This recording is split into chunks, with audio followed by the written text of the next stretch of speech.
Shalom Bapak Ibu Saudara, silakan duduk. Pada waktu Allah menjadikan langit dan bumi, kalau saudara baca di dalam Alkitab, Roh Allah melayang-layang, terus Allah berfirman, jadilah terang, jadilah hari pertama, jadilah hari kedua, jadilah langit dan semuanya.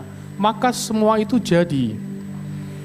Tetapi pada waktu Allah merancangkan keselamatan karena manusia jatuh ke dalam dosa, beda lagi saudara. Ingat waktu manusia berdosa di Kejadian 3 ayat 15 dikatakan keturunan wanita ini akan meremukkan kepalamu, maksudnya iblis, dan kamu akan menggigit tumitnya gitu. Nah, itu janji mengenai keselamatan. Terus dicari silsilah, siapa keturunan wanita yang dimaksud? Dari Adam, siapa turun. Kalau saudara baca Matius, dibukakan. Inilah silsilah Yesus Kristus. Jadi semua mencari siapa keturunan yang dimaksud. Ya kan? Pada waktu Allah merancangkan satu perjalanan kehidupan buat Yusuf, saudara tahu kan Allah bisa berfirman melalui mimpi. Yusuf diberi mimpi. Terus setelah dia dapat mimpi, dia harus ngalamin menggenapkan sampai mimpi itu genap. Firman kepada Yusuf harus melewati jiwa dan tubuhnya sampai genap semuanya. Baru apa yang jadi firman itu menjadi genap dalam hidup Yusuf. Kepada Abraham dijanjikan, Abraham keluar dari rumah orang tuamu, maka Abraham keluar. Terus Allah berfirman, oleh keturunanmu, semua bangsa di muka bumi akan mendapat berkat. Abraham umur 75 keluar, 25 tahun dia nggak punya keturunan. Sampai pada waktu Allah datang lagi kepada Abraham, Abraham langsung ngomong, Tuhan yang akan mewarisi semua ini adalah Eliezer, hambaku, karena engkau gak beri aku keturunan. Terus Tuhan ngomong, tidak, keturunanmu akan menjadi waris. Jadi untuk firman itu genap di dalam hidup saudara dan saya, ada yang namanya perjalanan. Karena firman itu roh saudara. Saudara bisa menerima dalam roh, tapi untuk menggenapkan dalam kehidupan sampai menjadi daging, harus ada perjalanannya. Abraham sampai akhirnya sudah sekian tahun, 10 tahun, dia anggap mungkin oleh Sarah, oleh Hagar, hambanya Sarah itu, aku dapat keturunan. Sarahnya ngomong begitu kan. Terus Abraham menghampiri Hagar, maka keluarlah Ismail. Tuhan diem aja. Tapi pada waktu umur 99 tahun, Tuhan datang lagi. Abraham, tahun depan kamu punya anak. Udahlah Ismail aja gitu loh. Buat Abraham yang penting anak, supaya bisa ada ahli waris. Tapi buat Tuhan beda lagi. Enggak, perjanjianku aku akan adakan dengan Ishak, bukan dengan Ismail. Kenapa? Ada keturunan yang akan melahirkan Yesus, ada perjalanan. Akhirnya Abraham tahu bahwa Tuhan ke Ismail itu bukan kehendak Tuhan. Tapi dulu saya membaca itu, saya selalu ngomong, salah Abraham, kenapa enggak menantikan gitu. Tapi saudara, kalau firman itu belum saudara belum bisa kayak menjalani hal yang sama, saudara nggak akan bisa paham apa yang dialami Abraham. Sampai satu ketika saya ngalami hal yang kira-kira sama dengan Abraham. Udah sekian lama, wah ini mungkin janji Tuhan. Ternyata bukan saudara. Dan itu saya bisa ngerti, oh aku ngerti. Jadi orang itu tetap manusia, di titik tertentu dipikirnya ini kehendak Tuhan. Belum tentu. Nah terus gimana Pak? Ya tetap jalan. Karena Allah akan menghampiri, datang lagi dan menyatakan kebenaran. Jadi jangan putus asa kalau engkau diperingati, engkau istilahnya sebagai anak dipukul dan sebagainya. Karena apa? Allah itu setia. Sampai semuanya Tuhan mau menggenapkan firman itu dalam hidup saudara dan saya. Tidak semua kita seperti Yusuf mengerti akan apa yang Tuhan janjikan. Tapi saudara harus tahu, melalui Yusuf saudara pun ngerti. Iya, Tuhan punya rencana yang besar di dalam hidupku. Gitu. Nah, kira-kira begitu saudara. Firman itu harus bisa melewati, karena firman itu roh, masuk roh kita nangkep. Tapi jiwa kita enggak nangkep saudara. Makanya Yesus ngomong, belajarlah kepadaku, karena aku lemah lembut. Ingat waktu di Getsemani, Tuhan kalau mungkin cawan ini lalu, tapi bukan kehendakku, tapi kehendakmu. Padahal apa?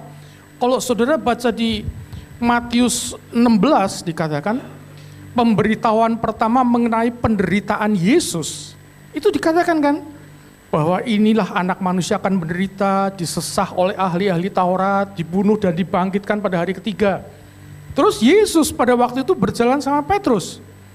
Yesus ditarik sama Petrus, enyahlah, jangan ke sana ke Yerusalem, nanti kamu mati gitu. Terus Yesus ngomong, enyahlah engkau iblis, engkau memikirkan apa yang dipikirkan manusia, sedang aku berpikir seperti Allah Bapakku merencanakan dalam hidupku. Tapi saudara, waktu Yesus di Getsemani, tetap saja pada waktu dia harus firman itu melewati hidupnya, dia ngomong apa? Hatiku susah, seperti mau mati rasanya. Sampai dia ngomong, dagingnya itu peluhnya seperti tetesan darah. Jadi walaupun saudara ngerti firman, tahulah. Mungkin saudara brojol udah mami papinya ngajarin firman. Tapi pada waktu hal itu harus saudara lewati, tidak semudah yang kita bisa tahu. Karena jurangnya begitu lebar saudara. Antara yang kita tahu dan kita ngalami, itu sangat dalam. Karena firman itu roh. Saudara dan saya sudah berdosa, sudah dijual kepada kedagingan. Jadi untuk bisa melewati firman itu, daging ini menjadi roh, itu yang membuat saudara bisa melewati. Kita lihat Matius 11 ayat 29. Marilah kepadaku semua yang letih, lesu dan berbeban berat. Aku akan memberi kelegaan kepadamu. Terus ayat 29. Ya, pikulah kuk yang kupasang dan belajarlah padaku, karena aku dan jiwamu akan mendapat supaya saudara lebih mudah memahami. Kemarilah engkau yang letih, lesu dan berbeban berat. Pikulah kuk yang saudara tahu kuk itu apa? Saudara, kalau dulu zaman saya itu kecil, di depan rumah saya tuh sawah. Saudara tahu Teksin di Dampiak? Nah, saya kecil di sana saudara. Jadi orang ngeluku itu selalu pakai 2 kerbau. Nah, itu ada kuknya, ada kayak kayunya gandar sehingga jalan barengan. Gitu loh. Nah, Tuhan ngomong, pikulah kuk yang ku pasang. Tapi sebelumnya kemarilah kepadaku supaya aku bisa memikul kuk. Nah, saudara itu kemari itu kemana? kemarinya itu kemana? Ke gereja, ke hamba Tuhan, atau kemana? Kemari itu kepada Yesus. Yesus itu di mana? Yesus Kristus itu ada di surga. Tapi Kristus Yesus ada di dalam saudara, di dalam rohmu.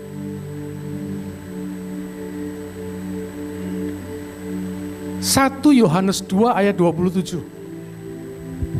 Tolong, biar bisa ngikutin ya. Sebab di dalam diri kamu, artinya di dalam saya, di dalam saudara, masing-masing, benar? Tetap ada pengurapan yang telah kamu terima dari Yesus daripadanya.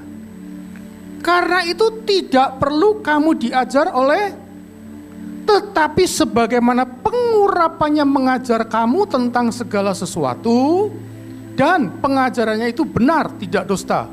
Dan sebagaimana ia dahulu telah mengajar kamu, demikian hendaknya kamu tetap tinggal di dalam Dia. Saya bisa mengajar, tapi saudara, cara saudara menerima dan apa yang saya katakan, itu Roh Kudus yang akan memberi penerangan ke roh dan jiwamu. Maksudnya begitu, saudara. Nah, kemarilah engkau yang letih, lesu, dan berbeban berat. Saudara, 99%, mungkin kalau ada yang sudah bertumbuh 90%. Orang hidup itu dengan melihat. Saudara puji-pujian, lihat ini. Saudara belajar 1 tambah 1 sama dengan 2. Itu karena apa? Karena ada barangnya.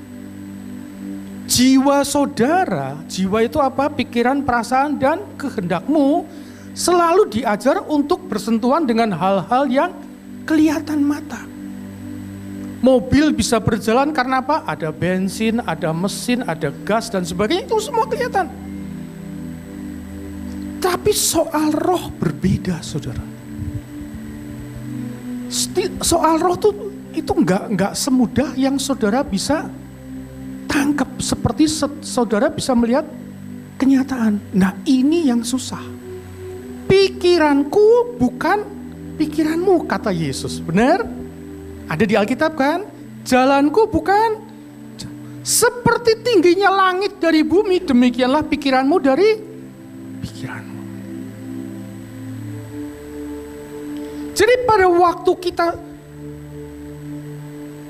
mentok masalah, saudara mau datang kepada Yesus, gimana caranya? Sebetulnya kalau di pengajaran itu ada yang disebut halaman. Saya nggak jauh-jauh selalu ke situ kok. Ruang kudus dan ruang maha kudus. Nah, pengurapan ini adanya di ruang maha kudus. Jiwamu yang ada kandil dan meja roti unjukan itu ada di tengah. Halaman ini tempat orang menyembelih sapi, lembu, domba. Benar? Nah, Alkitab ngomong, orang Kristen hidup tuh tinggal 3 hal. Iman, pengharapan, dan kasih. Sejak Yesus mati di kayu salib, saudara datang bawa apa? Domba enggak? Enggak. Karena sudah genap. Domba yang dinyatakan anak domba Allah itu adalah itu menjadi iman saudara. Zaman dulu itu imam besar, darahnya ditampung, dibawa masuk ke ruang maha kudus 1 tahun sekali untuk menghapus dosa umat Israel. Zaman dulu, tapi setelah Yesus mati, bangkit dan naik ke surga, kita percaya itu menjadi iman. Ya, iman itu ada di bagian situ, iman. Harus berjalan di dalam pengharapan itu apa? Jiwa kita. Makanya saudara tadi Ibu Deborah nyanyi gitu. Kenapa? Supaya pikiran yang di sini nih, pikiran dari pasar, pikiran dari kerjaan, kan semua tetap melekat gitu kan. Terus fokus masuk ke ruang jiwamu tuh dibawa masuk ke fokusnya Yesus. Yesus yang membawa umat Israel keluar dari tanah Mesir menuju tanah tidak ada yang mustahil bagi, tapi jiwanya harus bisa ngikutin. Jadi waktu saudara lah diajak nyanyi, itu saudara harus fokus ke Yesus. Satu titik, saudara bisa masuk ke ruang Maha Kudus. Pada waktu ada pikiranmu tuh bisa ketemu Tuhan, ketemu pribadi. Itu di ruang Maha Kudus. 2 Korintus 10 ayat 5. Saya bolak-balik ayatnya cuma itu doang. Coba tolong diituin.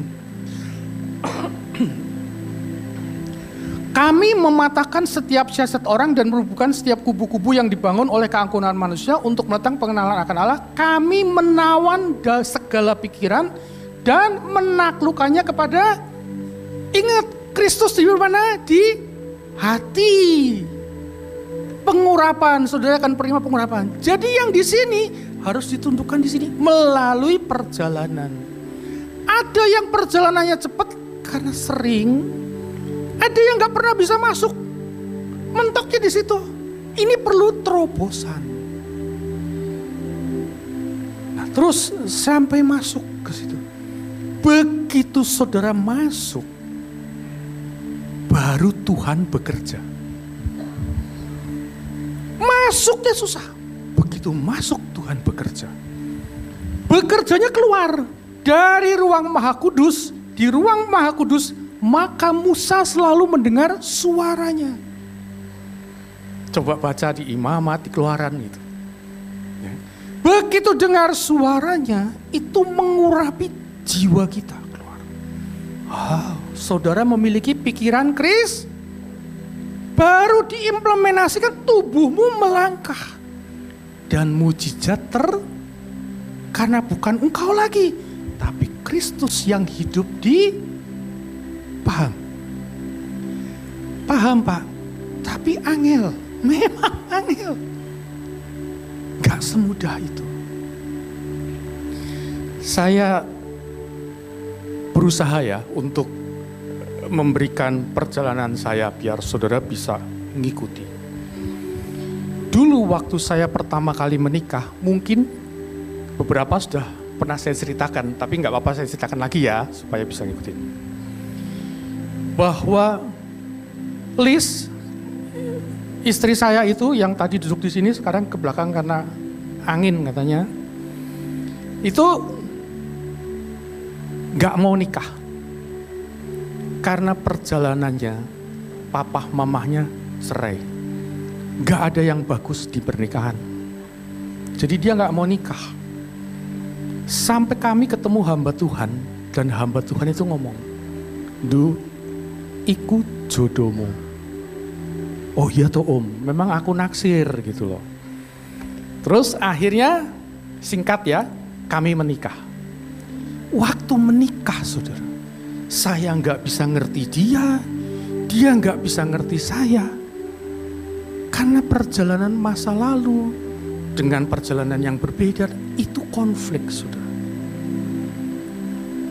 Kadang saya kalau konflik, terus dia diem, dari saya didiamkan, itu umurnya mingguan, saudara. Sampai baik kembali, baru saya ngerti, oh salahku ini menurut dia. Jadi akhirnya saya nggak bisa datang kemana-mana karena saya sudah menikah. Saya datang kepada Yesus. Diem, Tuhan piye toh gitu. Jadi datang kepada Yesus itu sederhana dan gampang. Gimana sih Tuhan? Diem, Tuhan tolong. Dari hatimu tuh timbul gitu loh. Jadi dari sini turun ke hati. Di sininya nuduh. Ya saya itu kayak gini. Nah, tapi kalau engkau mau diam, tuduhan itu harus ditundukkan di dalam Kristus. maka ini harus diam. Makanya Yesus ngomong waktu di Getsemani, tidak sanggupkah engkau berjaga-jaga dengan aku berapa lama? 1 jam. Kalau saya makan sari cempe, itu doa makan saya 3 menit kelamaan. 1 menit lah kayaknya. Tapi untuk ini 1 jam. Kenapa? Untuk masuk dari daging halaman, orang lagi kesel, jengkel daging. Itu semua kan daging semua kan? Masuk sampai duduk diam di bawah kaki Tuhan 1 jam. Begitu 1 jam di situ. Terus Tuhan ini ribut lagi gitu. Saya dengar. Apa di sini? Enggak, di sini. Saya tahu. Tapi kalau saudara saya tanya gimana sih Pak taunya? Enggak ngerti. Karena itu pengalaman masing-masing orang bersama Yesus. Waktu Paulus dijamah Yesus dalam perjalanan ke Damsyik, orang lain bisa dengar suara. Tapi Yesus ngomong, Saulus, Saulus, kenapa engkau menganiaya aku? Itu cuma Saulus yang dengar. Tuhan, kok engkau nyalahkan aku? Ya kamu ngomongnya keras sih. Ya sudahlah. Nah, saudara tahu, kok yang dipasang itu Tuhan sedang ngomong, belajarlah ke apa yang lagi diajar? Kelemah lembutan dan kerendahan. Aku disalahin, padahal aku enggak salah. Nah ini kuncinya, kalau engkau rendah hati, yes, bisa, enggak semudah itu yang saya ngomong sekarang. Rendah hati dan lemah lembut, artinya apa? Dengarkan itu roh yang ngomong. Kamu lagi belajar ke padaku, nanti ribut lagi. Terus datang lagi, kamu salah sih gini. Ya. Jengkel, gemermet. Jengkel kadang bisa sama Tuhan loh. Engkau tahu tuh Tuhan, orang wajar normal kan. Kalau saya tanya sama pendeta sama, aku pasti bener. Tapi kepada Yesus, saudara akan ngalamin itu. Saudara harus belajar kepada ini yang firman Wahyu 3:18, tolong buka cepat, ayo.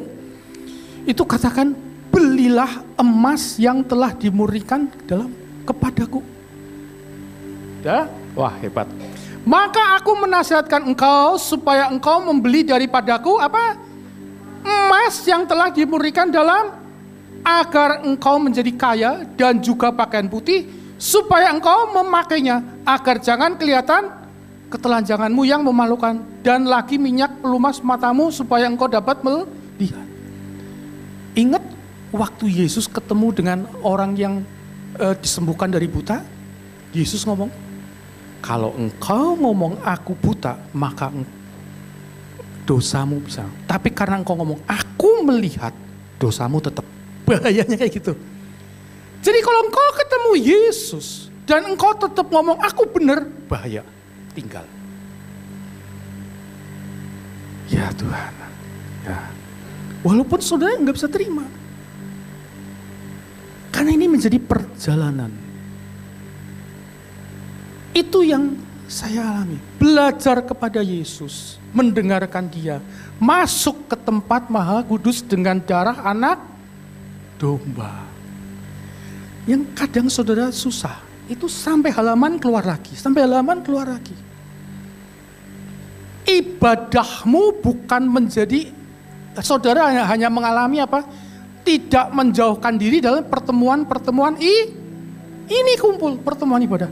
Tapi saudara tidak ngalamin firman yang dikatakan Roma 12 ayat 1 dan 2. Persembahkanlah tubuhmu sebagai persembahan yang kudus, berkenan, dan itu ibadah yang ibadah yang sejati nggak perlu datang ke sini. Di sudut kamarmu, saudara bisa beribadah. Saudara lagi diam, saudara bisa beribadah. Kenapa? Saudara jalan dari daging kepada ruang Maha Kudus. Itu ibadah yang sejati. Saya dengar, aduh. Sampai saya singkat, Satu ketika ada peristiwa, waktu itu saya masih punya anak 2, Patrick dan Carl, Abigail belum. Saya beribadah, saya tinggal di Sidoarjo tapi ibadah di Surabaya. Waktu saya pernah di Surabaya. Gereja tempat kami beribadah dilayani oleh tamu dari Singapura, orang hitam, orang keling. Penyembahan terakhir lama sekali, saudara. Sampai akhirnya apa? Aduh Tuhan, aku keluar aja. Tuhan ngomong, tunggu sampai selesai. Gak bisa, anak saya membawa anak kecil 2. Nanti di jalan panas segala, ribut lagi dan sebagainya gitu. Akhirnya saya keluar, walaupun Tuhan ngomong itu saya keluar. Begitu keluar gereja, tangkap polisi. Setelah ditangkap polisi saya ngomong, Tuhan kenapa? Why? Kenapa Tuhan? Kenapa? Gak ngomong, Tuhan tuh gak ngomong. Saya diem di hadapan, saya tengadah, Tuhan kenapa? Surabaya mau masuk ke Temanggung itu lewat namanya Keranggan, itu ada jembatan besi. Di jembatan besi itu Tuhan baru ngomong, kamu, dia nunjuk. Aku kan sudah ngomong, selesaikan. Kenapa kamu menghormati istrimu lebih daripada aku? Waduh, ini bisa kayak keluar mau muntap, mau marah sama Tuhan. Tuhan, kalau aku salah, kalau aku ribut, apa pernah Tuhan membenarkan aku? Selalu nyalahkan aku.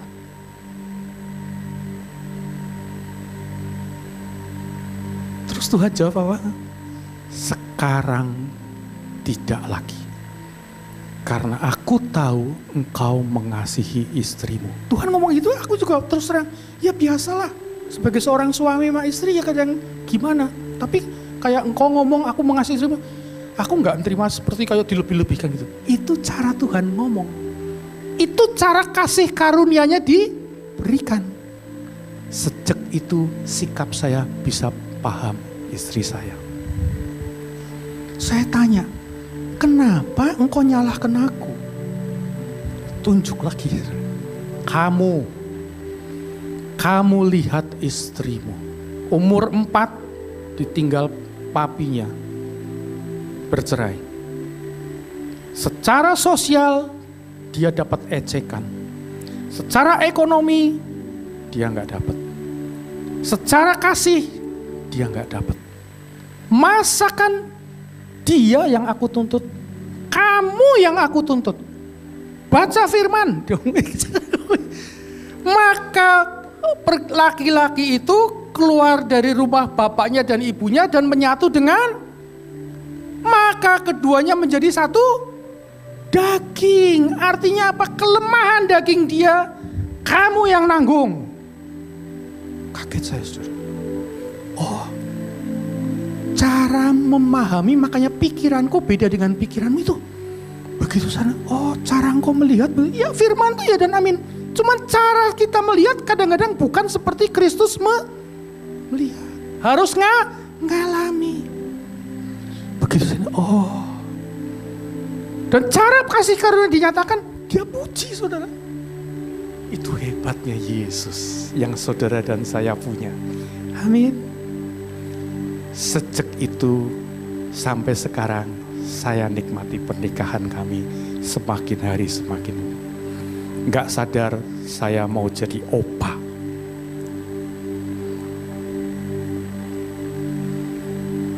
Belilah emas yang sudah dimurnikan dari dalam.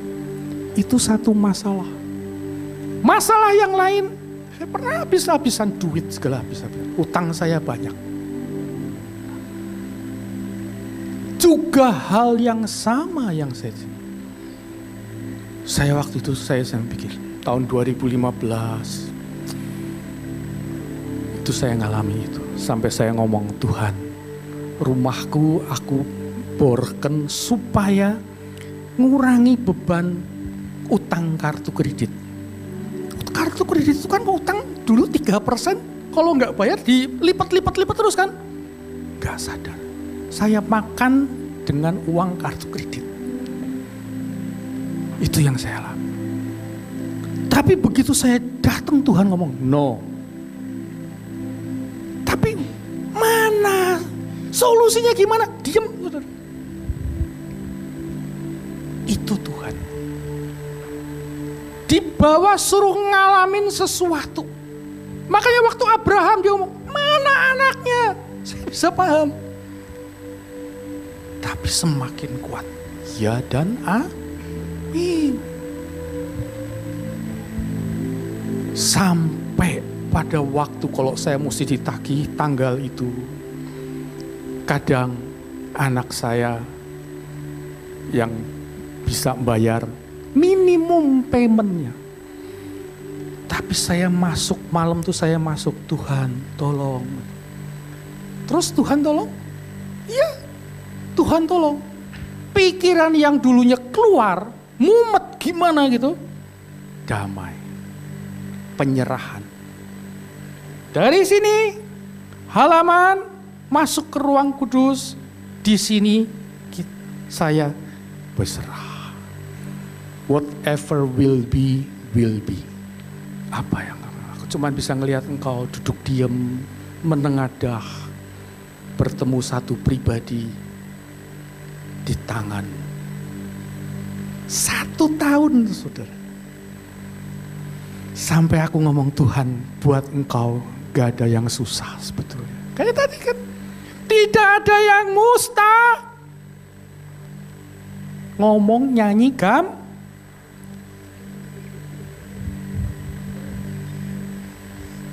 tapi bisa, saudara. Setahun, saya ngomong, Tuhan, apa susahnya sih? Tuhan diam. Tapi Tuhan satu hari ngomong, kalau kamu masih begitu, maksa aku terus ngomong apa susahnya, berarti kamu belum di dalamku, kamu belum mati, kamu masih dagingmu masih kamu belum diem, jiwamu belum jiwamu masih berontak, masih berusaha dan sebagainya. Diem. Kadang-kadang ngalamin itu seperti Abraham. Aku semakin tua, 99 Tuhan. Mana anaknya? Aku sudah gak kuat. Mungkin orang umur 99. Tapi Tuhan datang tahun depan Abraham. Makanya waktu Abraham, Tuhan datang persembahkan Ishak. Dia langsung itu. Kenapa? Habis dagingnya. Yang ada cuman roh yang kuat.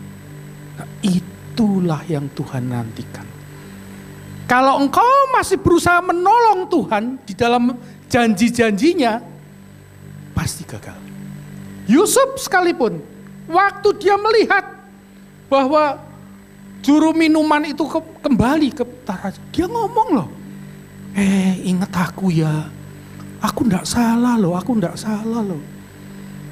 harusnya mati di sini. Maka 2 tahun kemudian, Raja Firaun baru dia harus nunggu 2 tahun. Gak mudah, saudara. Gak mudah. Sampai satu hari, tiba-tiba utang saya lunas semuanya. Dan saya ngomong, waduh Tuhan,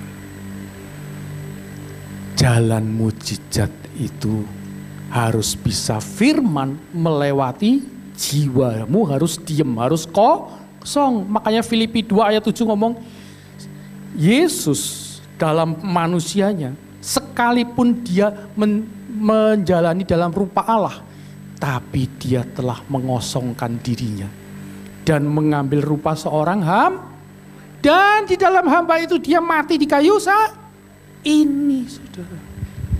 Jadi pada waktu engkau direndahkan seperti Yusuf direndahkan, seperti Abraham mungkin diajak, mana anakmu sih? Kadang orang gak bisa melewati, firman itu gak bisa melewati jiwa. Go. Terus ambil topeng. Terus ambil apalah, tipu muslihat untuk mengelabui itu. Saudara cuman memperlama. Saudara Tuhan maksudnya mau disalib, tapi saudara tidak memikul salib Kristus. Tidak merendah, tidak mau belajar kepada Yesus. Belajarlah kepada aku karena aku lemah lembut dan rendah. Itu memperlama.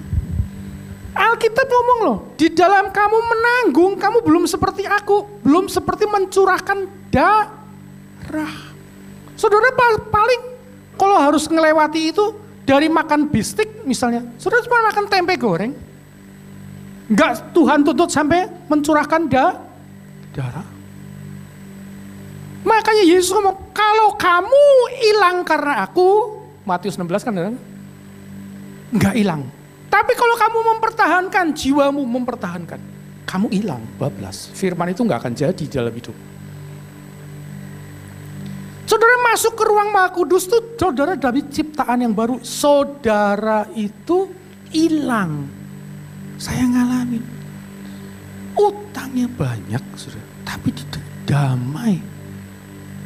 Dan gak takut dan apa. Itu saya bingung. Nah pengalaman yang kayak gini saudara harus ngalami. Gak bisa cuma dengar khotbah. Karena itu memperkuat hidupmu sampai ya. Di saat itu saudara, teman baik saya saudara, ngomong sama saya. Kowe iki nang omah meneng wae dhewean ngono. Mbok kamu tuh pergi ke desa-desa. Nginjil sana loh. Mungkin kamu dapat pulang dapat pisang, dapat pohon. Ya enggak apa-apa tuh. Daripada kamu diem begitu. Dia ngomong itu bukan untuk merendahkan saya atau apa. Yang dia ngomong benar-benar saudara. Tapi kebenaran manusiawi. Sedangkan Yesus ngomong apa? Ada waktunya orang menyembah Bapa dalam roh dan kebenaran. Siapa kebenaran yang maksud? Rohnya Yesus. Roh saudara dengan Yesus bedanya apa? Yesus tuh rohnya satu, Roh Kudus. Saudara rohnya dua. Satu, roh yang pada waktu manusia Adam dihembuskan nafas, itulah saudara roh yang dari Allah. Tapi sejak engkau terima Yesus, Yeskiel 26 ayat 36 dikatakan, maka rohku akan kutaruh di dalam batinmu, sehingga engkau bisa mengikuti ketetapanku. Nah kapan rohmu itu menjadi satu? 1 Korintus 6 ayat 17, tolong. Ayat 1 Korintus 6 ayat 16 dulu. Atau tidak tahukah kamu bahwa siapa yang mengikatkan dirinya pada perempuan cabul menjadi satu tubuh dengan dia? Sebab demikianlah kata nas, keduanya akan menjadi satu daging. Jadi ikatan itu selalu di jiwa. Kalau saudara mengikatkan dengan perempuan cabul, lihat gambar porno, lihat apa yang kayak gitu, maka kedaginganmu timbul, nafsumu timbul. Ini kira-kira kasarannya ayat ini ngomong gini.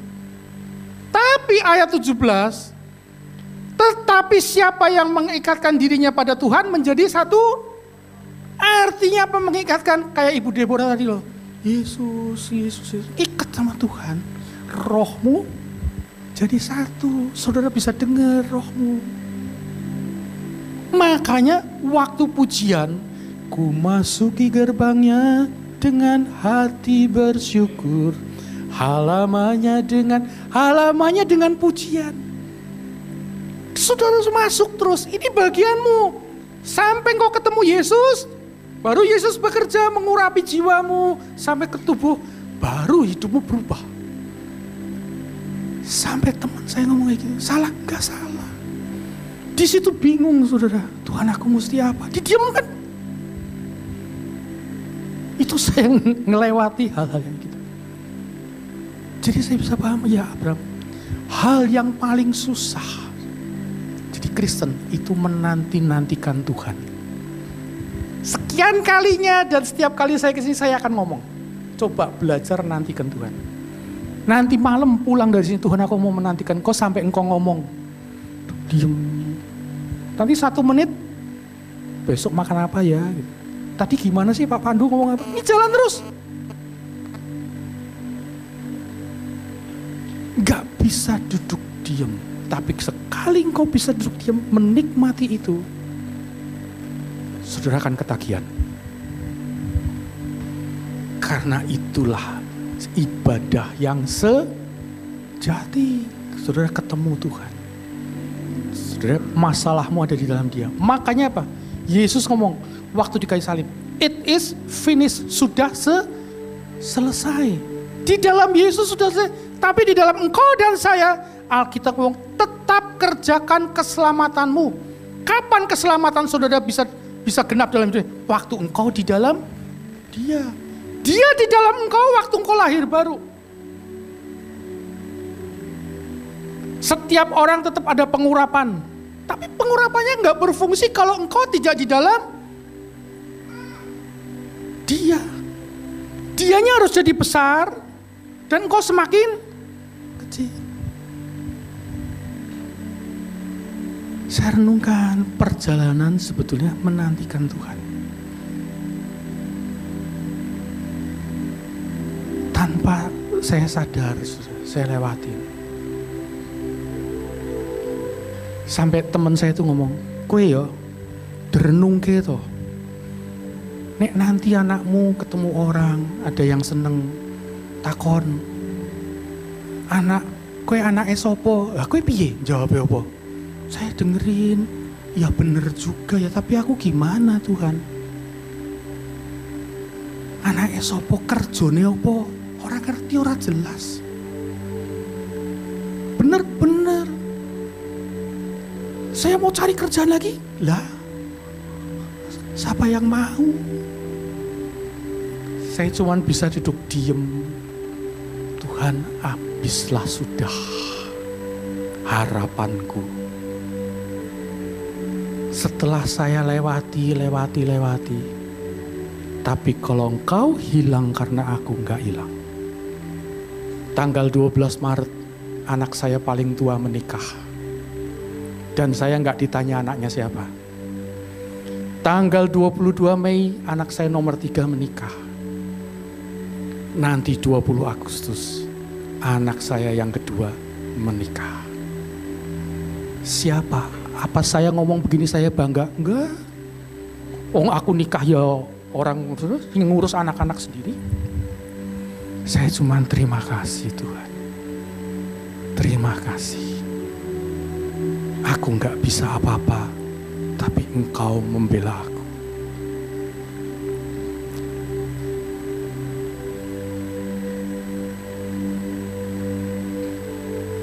Bagi Dialah yang dapat melakukan daripada apa yang kita doakan dan pikirkan. Ada di mana itu? Efesus 3:20. Ayo coba biar kita tahu.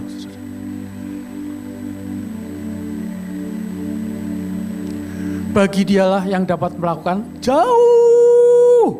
Cukup jauh nggak? Kurang jauh? Jauh lebih banyak daripada apa yang kita doakan kan, pengertian kita kan. Ngerti terus kita doakan. Ini enggak jauh. Atau pikirkan seperti yang ternyata dari kuasa yang bekerja di dalammu tuh ada kuasa yang bekerja. Yesus itu lebih mementingkan hubungan Bapa, Yesus sendiri dan Roh Kudus. Kalau saudara baca Alkitab, ada orang Yunani datang, aku mau cari Yesus, tanya ke Andreas, tanya ke siapa gitu. Nah Andreas nyampaikan ke Yesus kan, kamu dicari gitu. Jawabannya apa? Sudah waktunya anak manusia itu mati. Loh apa hubungannya dicari sama mati? Karena dia tahu apa yang menjadi kehendak Bapanya, timingnya semuanya. Itu harus utama. Di kolam Bethesda banyak orang sakit, yang disembuhkan berapa? Saudara enggak, saudara pengen, ayo kita pakai cara. Aku pakai apa gitu? No. Kemarin saya di YouTube, saya lihat ada seorang anak, sekarang bukan anak, seorang ibu karena dia sudah menikah. Kalau saudara cari, bagus saudara dengar, boleh dengar. Namanya Amanda Ray Hedges, Hedges. Anak wanita ini saudara, itu umur 6 tahun ditanya sama gurunya, kamu pengen jadi apa? Dia ngomong, aku pengen jadi misionaris. Singkat kata dalam perjalanannya umur 17, Tuhan ngomong seketika, now go gitu. Dia tahu persis kemana, ke Indonesia. Ngomong Indonesia sekarang udah bagus.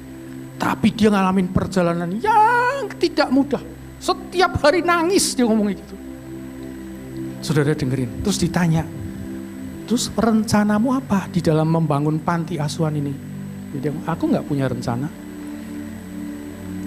Nanti saudara dengar, karena apa? Semua yang aku rencanakan tidak ada yang berhasil, gagal. Biar rencananya genep di dalamku, aku nggak punya rencana. Mulai harus kembali kepada kasih yang mula-mula. Apa itu kasih mula-mula? Bukan kamu yang memilih aku. Aku yang memilih kamu untuk menetapkan kamu untuk pergi dan berbuah.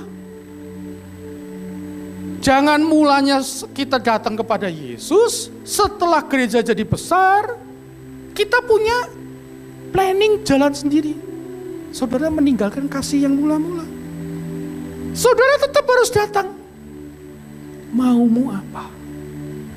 Kitab Wahyu kan menegur jemaat di mana tuh? Kamu telah jatuh jauh. Kembalilah kepada kasih yang apapun, saudara. Abraham mengalami, Yusuf mengalami, bahkan Abraham mengalami salah.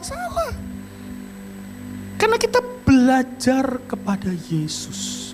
Kalau sikap hatimu mau belajar kepada Tuhan, Dia tidak pernah meninggalkan engkau dan sampai rancangannya sempurna di dalam hidupmu. Gak ada amin? Amin. Pasti terjadi, genap. Pasti genap. Bukan kekuatan, tapi Roh Tuhan bekerja lebih daripada apa yang kita bisa pikirkan dan doakan, lebih dari itu. Genap. Sebetulnya tanggal 3 Juni saya dari Temanggung, saya tanggal 27 setelah Abigail nikah tanggal 22, 26 saya berangkat ke Temanggung. 27-nya flight ke Bali. Nah, pulang tanggal 2, terus tanggal 3 saya balik naik mobil ke Jakarta. Saya beli tempel, saudara. Ketemu Pak Is. Terus kita ada obrolan sedikit. Obrolan ya kira-kira intinya kayak gitulah. Harus melewati roh, jiwa, tubuh. Dan ini yang harus dilewati. Gak bisa cuman roh-roh tok, karena jiwamu pun harus dilewati. Untuk bisa melewati jiwa, saudara harus seperti Yesus. Rendah hati dan lemah lembut. Istilah kasarnya Yesus, mengosongkan di gak punya karena waktu pernikah tuh saya ribut terus dengan istri saya. Sampai saya tuh kayak gini, Tuhan gimana sih Tuhan? Terus kalau lagi ngomong saudara, Tuhan sampai ngomong loh, dengerin. Diem saudara. Nah sekarang ngomong apa gitu, saya mau gitu. Ngomong apa Tuhan? Ngomong. Jadi saya gini. It work saudara. Itu berhasil. Gitu. Sampai satu titik, kadang-kadang dulu waktu saya di Salatiga, saya pernah hidup di Salatiga gitu. Wah saya ngembara kemana-mana, perjalanan hidup saya banyak yang gak enak. Karena pembentukan tuh harus ngalami permukaan. Saudara. Naik mobil saudara. Kadang-kadang saya gak bisa paham. Mungkin karena kejegluk apa-apa gitu. Istri saya mulai diem. Kalau saya nggak bisa didiemin, saudara. Kenapa diem gitu? Saya mau marah gitu loh. Tuhan tak marah gitu ya. Ngomong Tuhan. Jangan. Jangan. Kalau ini engkau ngomong sekali lagi, ngomong saudara. Jangan gitu. Ya wis. Begitu turun dari mobil saudara. Saya pikir, waduh ini saya didiemin lagi nih. Gini. Turun dari mobil tuh seperti Yesus meneduhkan angin di danau itu loh. Kayak nggak ada apa-apa, saya sampai bingung. Loh enggak. Di situ saya baru mulai ngomong, engkau Allah bagiku. Ini yang disebut menyangkal diri. Bukan pikiran kita, tapi pikirannya Tuhan yang benar. Bukan kehendakku, tapi kehendakku. Ngikut Tuhan harus ada penyangkalan diri. Sampai satu titik kadang-kadang. Saya ingat persis saya di depan toilet di rumah di Temanggung. Tiba-tiba Tuhan ngomong, sekarang apa sekarang? Bingung kadang-kadang sekarang. Terus tahu, dalam nama Yesus, engkau roh yang mengikat masa lalunya, masa kecilnya, pergi dalam nama Yesus. Jadi saudara punya kuasa, tapi ada perjalanan. Jangan seperti anak sekewa, latah dalam nama Yesus. Ini, yang ini. Sikat sama setan, sama iblis. Karena kuasa itu adalah haknya Roh Kudus. Kalau saudara nempel dan tetap di dalam dia, itu namanya saudara punya kuasa. Bukan karep-karep kita, saudara.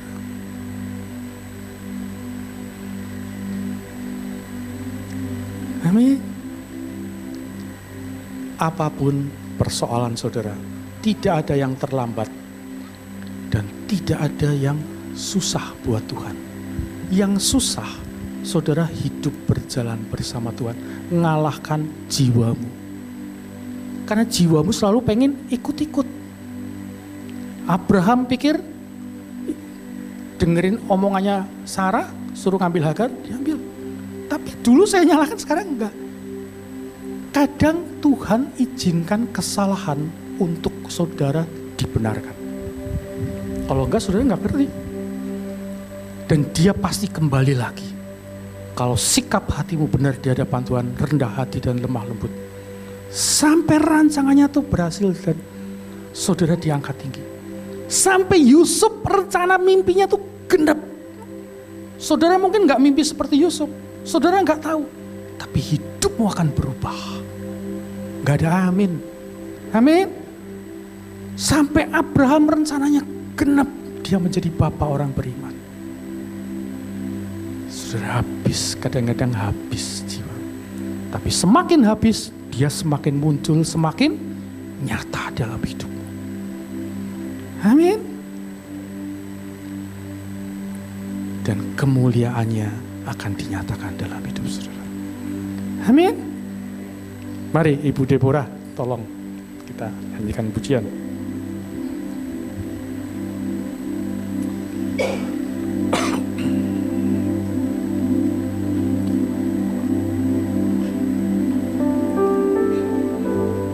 Saudara tahu, pada waktu Allah itu ngomong sama Abraham, waktu Abraham habis mempersembahkan burung tekuk, burung apa dibelah jadi dua, awan gelap datang, terus Tuhan ngomong, nanti ya keturunanmu itu akan menjadi orang asing di negeri.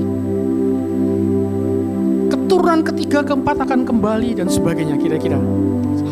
Terus Tuhan ngomong kayak gini,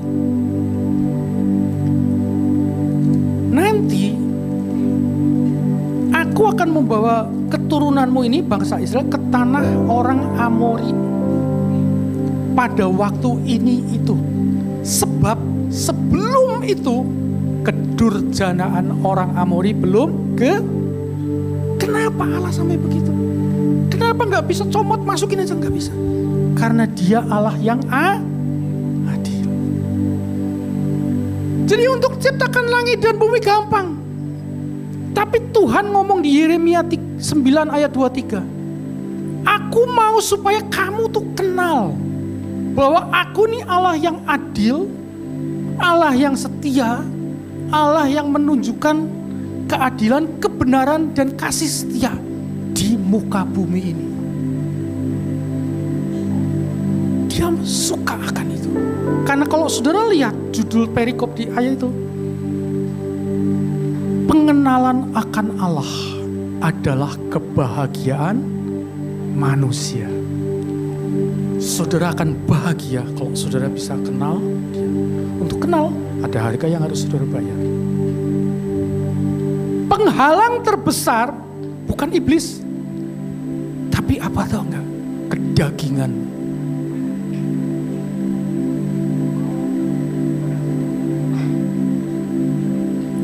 Ayub sekalipun.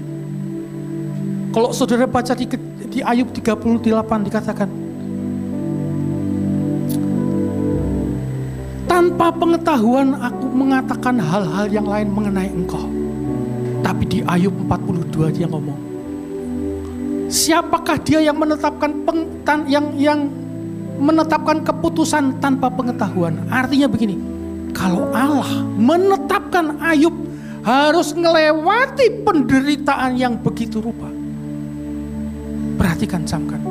Kalau Allah mengizinkan saudara harus melewati apa yang saudara derita, karena dia tahu engkaulah pemenangnya. Amin. Engkau pemenang. Ayub 42 coba saudara lihat. Akhirnya Ayub bertobat waktu ditanya siapa yang membuat gajah, siapa yang membuat buaya dan sebagainya. Ayub ngomong, sekarang aku mencabut perkataanku. Kenapa? Dia marah sama Tuhan. Waktu kudus, waktu apa? Secara manusia, ya dia pasti marah lah ngalamin kayak gitu. Tapi di dalam Tuhan yang paling mau dikehendaki adalah engkau duduk diam di bawah kaki Tuhan. Saudara tahu perjalanannya Daud?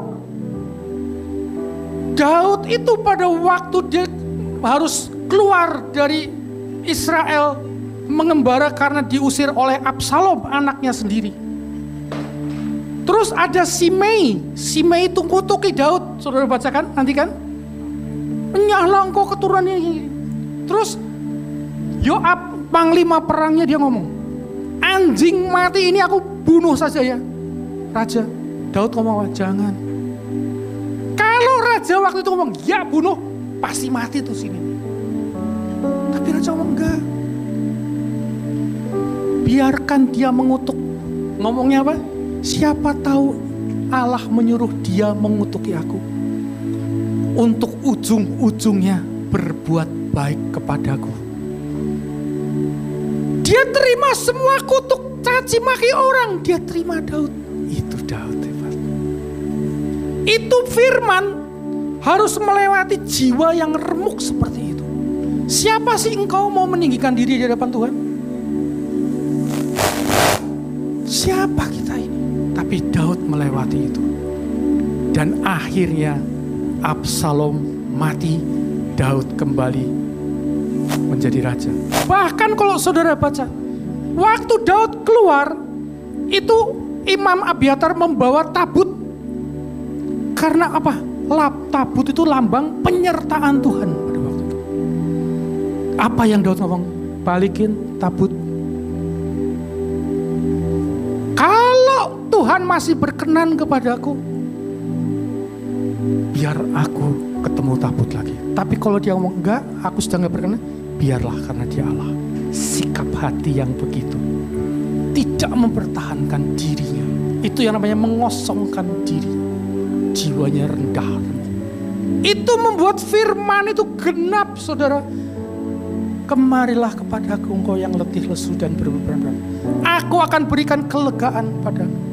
Belajarlah kepadaku karena aku rendah hati dan lemah, dan jiwamu akan mendapat belajar itu. Genep semuanya. Waktu saudara-saudaranya Yusuf, Yakub meninggal, saudaranya ngomong, Yakub pernah ngomong, jangan kamu dendam sama kami ya. Gitu. Yakub ngomong apa tahu nggak? Si Yusuf ngomong apa? Akukah pengganti Allah? Kamu mereka yang jahat, tapi Allah merubah yang jahat demi kebaikan. Kenapa Yusuf bisa ngomong gitu? Karena dia sudah lulus. Dia sudah genap firman-Nya di dalam hidupnya. Tolong Mazmur 105 ayat 17. Kalau dia belum genap, beda lagi ngomongnya. Orang yang tahan uji adalah orang yang dipuji atau sudah melewati dan genap semua. Diutusnyalah seorang mendahului mereka, Yusuf yang jual menjadi, mana ada utus orang menjadi budak. Itulah pikirannya Tuhan, bukan pikiran kita. Terus 18. Mereka mengimpit kakinya dengan belenggu, lehernya masuk ke dalam besi. 19. Sampai saat firman-Nya sudah dan janji Tuhan, ini yang saudara, bagian saudara dan saya. Nantikan sampai genap. Saya mungkin gak ngerti, istrimu mungkin gak ngerti, suami mungkin gak ngerti. Tapi ada satu titik firman-Nya genap dalam hidup saudara. Ini yang saudara harus rindukan. Sampai semuanya genap. Setelah genap berbeda lagi saudara. Ayat 20. Raja menyuruh melepaskannya. Penguasa bangsa-bangsa membebaskannya. Ayat 21. Dijadikannya dia tuan atas istananya dan kuasa atas segala harta. Harta itu roh atau daging? Daging kan? Itu pun akan genap di dalam hidup saudara dan saya. Amin. Tapi kalau kau secara roh, jiwa belum genap, saudara dikasih harta, hilang saudara. Abraham dikasih Ishak, akhirnya persembahkan Ishak, dan dia bisa melewati itu. Amin. Bapak Ibu, saya di awal tahun kemarin ya, seringkali saya ngomong, saya merasa Tuhan membawa kita gitu loh ya, untuk hidup di dalam alam supranatural. Karena saya percaya untuk kita menghadapi hari-hari ke depan gak akan kuat kita menghadapi dengan kekuatan kita sendiri. Jadi kita perlu hidup secara supranatural. Nah, untuk hidup secara supranatural, kita hidup harus dipenuhi dengan firman Tuhan dan Roh Kudus. Nah, suatu saat tiba-tiba saya baca firman Tuhan, ada satu kalimat yang sebetulnya biasa kita sering baca, tapi tiba-tiba menyentuh hati saya. Dikatakan begini, Yesus berkata begini, sebagaimana Bapa mengutus aku, demikian juga aku mengutus kamu. Tiba-tiba kata-kata ini berbicara sama saya gitu. Jadi sebetulnya apa sih Tuhan? Kalau bagaimana Bapa mengutus aku, kata Tuhan, kamu pelajari bagaimana Bapa mengutus aku. Kalau kamu sudah mengerti bagaimana Bapa mengutus aku, demikian juga aku mengutus kamu. Nah, saya melihat ada satu hal yang luar biasa. Bagaimana Yesus hidup. Yesus hidup dikatakan apa? Tadi Pak Pandu bilang, dia mengosongkan diri. Kalau Bapak Ibu baca di dalam Alkitab, bagaimana Yesus berkata soal begini, bukan aku yang berkata-kata, tapi Bapa yang di dalam aku yang berkata-kata. Bahkan bilang, aku tidak menghakimi dengan caraku, dengan pandanganku, tapi aku menghakimi berdasarkan Bapa yang menghakimi. Hidupnya bergantung sepenuhnya kepada Bapa. Dia mengosongkan diri sedemikian rupa. Saya percaya kalau kita ingin hidup secara supranatural menurut pengertian saya, kalau kita mau sungguh-sungguh mengosongkan diri kita seperti Tuhan Yesus. Masalahnya mengosongkan diri itu gak gampang. Ada jiwa ya, ada jiwa kita ini yang selalu berontak, merasa kuat, merasa mampu, merasa bisa. Dan ini yang perlu diremukkan, sampai yang roh yang ada di dalam roh kita, yaitu Kristus itu muncul. Makanya kalau Bapak Ibu baca di dalam Alkitab, Paulus berkata begini, aku sampai mau sakit bersalin lagi. Ya, aku benar-benar sakit bersalin sampai rupa Kristus itu menyata, sampai rupa Kristus nyata dalam hidup kamu. Yesus selalu berkata begini ke murid-muridnya, ya, kalau kamu melihat aku, ke murid-muridnya, kamu tuh sudah melihat Bapa. Kalau kamu melihat aku, kata Tuhan Yesus, kamu lihat Bapa. Kalau kamu kenal aku, kamu juga kenal Bapa. Saya percaya Tuhan, dikatakan Paulus berkata apa? Ya, aku ingin Kristus itu nyata. Aku berela sakit bersalin lagi sampai Kristus itu menyata dalam hidup kamu. Dia ingin setiap orang yang ngelihat kita, ngelihat Kristus, bukan ngelihat Iskandar, Kristus. Saya berkata-kata, dia tahu yang berkata-kata bukan Iskandar, tapi Kristus yang di dalam Iskandar yang berkata-kata. Dan memang untuk itu perlu permukaan jiwa. Jiwanya perlu dihancurkan. Ya, karena jiwa ini paling susah. Nah, saya terus terang ketemu Pak Pandu nih ceritanya di jalan. Saya terus terang ngikutin. Saya dengar ya perjalanan hidupnya ya. Ya kalau saya dengarkan ya nggak sampai usaha ya Pak ya. Usaha gagal. Ya sampai pelayanan di Sikinah sampai dibebaskan gitu ya. Saya lihat bagaimana pergumulannya dan saya lihat bagaimana perjuangannya, bagaimana Tuhan meremukkan hidupnya. Dan belakangan saya dengar ya enggak. Kadang-kadang menurut kita nih, tipe kita itu namanya sukses, berhasil, diberkati. Kan kita punya konsep sendiri kan. Tapi kadang-kadang konsep kita beda loh dengan apa yang Tuhan punya konsep. Benar nggak? Ya, kadang-kadang kita nggak menyelami, tapi begitulah cara Tuhan. Dan saya melihat apa yang Pak Pandu ngajarin, ya saya ngerti. Kadang saya mulai pahami kenapa kita mesti berdiam diri di hadapan Tuhan. Karena pada waktu kita berdiam diri di hadapan Tuhan, kita mau matikan kedagingan kita, jiwa kita yang selalu gelisah, selalu bergumul. Tuhan Yesus berkata, marilah kepadaku semua yang letih lesu dan berbeban berat. Tadi sampaikan, iya nggak? Apa yang membuat kita letih, lesu dan berbeban berat? Tahu nggak Bapak Ibu? Pikiran kita sendiri, kemampuan merasa mampu, merasa bisa, kita bisa sendiri, kekuatan kita sendiri, pikiran kita sendiri, yang nggak mau menyerah kepada Tuhan, itu yang membuat hidup kita berbeban berat. Makanya Tuhan berkata, belajarlah kepadaku. Kita suruh belajar kepada kepada Yesus. Kenapa? Yesus bilang, aku ini nggak ada papanya, semua Bapa yang bekerja melalui aku. Bukan aku yang hebat, tapi Roh Kudus yang di dalam aku yang bekerja. Itu Yesus. Makanya Yesus katakan belajarlah kepadaku. Mau nggak kita belajar mengosongkan diri? Ya sampai kalau perlu Tuhan mungkin sampai meremukkan kita, sampai kita nggak ada papanya dan kita berkata, Tuhan aku nyerah. Memang aku nggak ada papanya. Pada waktu kita nyerah, Kristus yang muncul di dalam hidup kita. Dan ini yang saya lihat terus terang Bapak Ibu di dalam hidup Pak Pandu.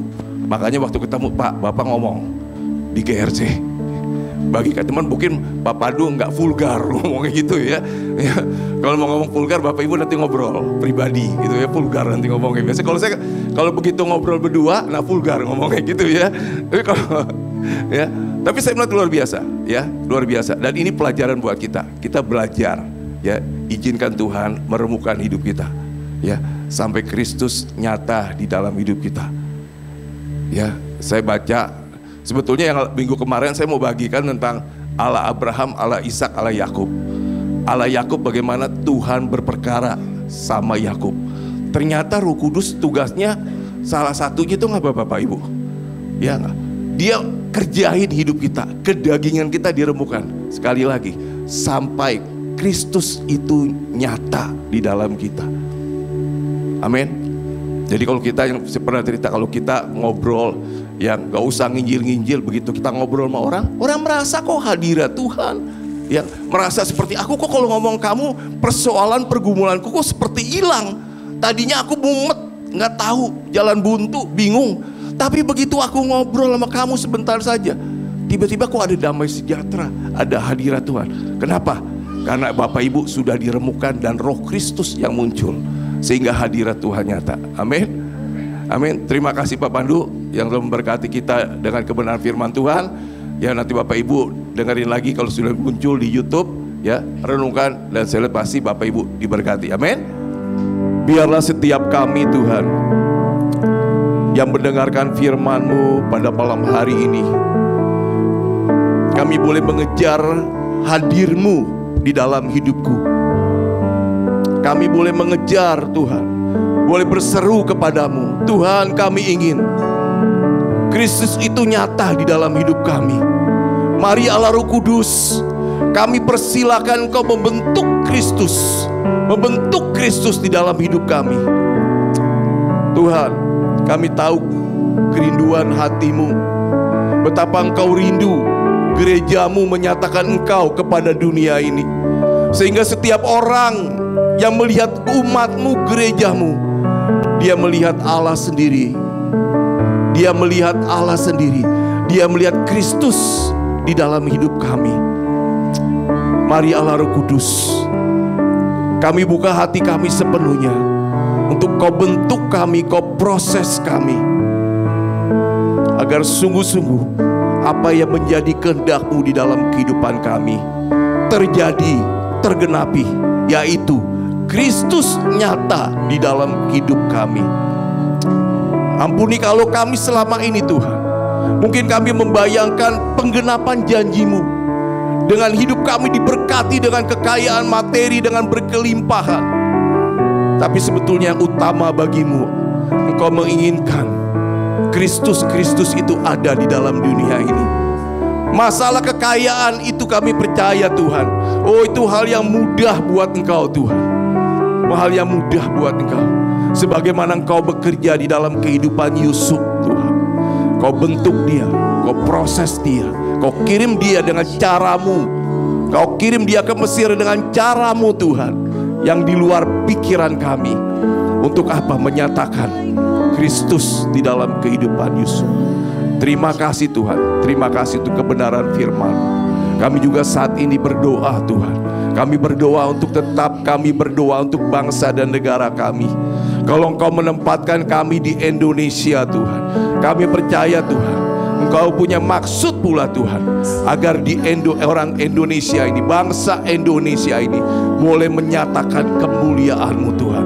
Ada gereja-gereja-Mu, ada umat-umat-Mu yang menyatakan kebenaran, sehingga semua orang boleh datang kepadamu Tuhan. Terima kasih Tuhan. Kami juga percaya penjagaan-Mu, penyertaan-Mu atas bangsa kami tetap selama-lamanya. Dan setiap janji yang Kau berikan buat bangsa negara kami pasti akan terjadi dan tergenapi. Kami juga percaya, kami juga berdoa untuk kota-kota di mana Engkau tempatkan kami. Kami saat ini mengangkat tangan kami percaya Tuhan, ada tembok perlindungan untuk bangsa, untuk setiap kota-kota di mana kami tinggal. Ada tembok perlindungan yang daripada-Mu Tuhan untuk negara dan bangsa kami. Kami juga percaya darah-Mu tercurah untuk bangsa dan negara kami. Darah-Mu tercurah untuk setiap kota-kota di mana kami tinggal Tuhan. Terima kasih Tuhan. Kami percaya setiap rancangan-rancangan si jahat bentuk apapun juga atas negara dan bangsa kami percaya demi nama Tuhan Yesus semua dibatalkan, semua dihancurkan. Kami percaya Indonesia yang makmur, Indonesia yang diberkati, Indonesia yang menjadi mercusuar dunia akan terjadi dan tergenapi. Dari Indonesia akan dikirim misionaris ke seluruh dunia Tuhan, untuk membawa jiwa-jiwa kepadamu. Terima kasih Tuhan, terima kasih Tuhan. Kami mengucap syukur untuk kasih karunia-Mu. Terima kasih pula untuk persembahan Tuhan yang diberikan anak-anak-Mu pada malam hari ini. Kau berkati mereka semua, Kau berkati mereka semua. Kami juga percaya Engkau Allah yang tahu setiap persoalan dan pergumulan di dalam kehidupan kami. Kami juga percaya Tuhan Engkau Allah yang penuh kasih. Engkau Allah yang kami percaya Engkau Allah yang memberikan jalan keluar atas setiap masalah, persoalan, pergumulan kami, sehingga Engkau membawa kami dari kemenangan kepada kemenangan, dari kemuliaan kepada kemuliaan Tuhan. Terima kasih Tuhan Yesus. Kami juga percaya bahwa penyakit sampar, penyakit menular, malapetaka, tulah tidak akan pernah menyentuh kehidupan kami, karena kami percaya ada darah-Mu yang senantiasa membungkus kami, ada darah Kristus yang mengalir di dalam tubuh kami. Terima kasih pula untuk malaikat-malaikat-Mu yang selalu berkemah di sekeliling kami. Terima kasih Tuhan, kami percaya kami adalah umat-Mu yang Kau berkati Tuhan. Terima kasih Tuhan Yesus. Terima kasih pula untuk hamba-Mu Pak Pandu dan Lis Tuhan, yang datang ke tempat ini memberkati kami dengan kebenaran firman-Mu. Kalau sebentar kami akan pulang, kami mau angkat tangan kami Tuhan.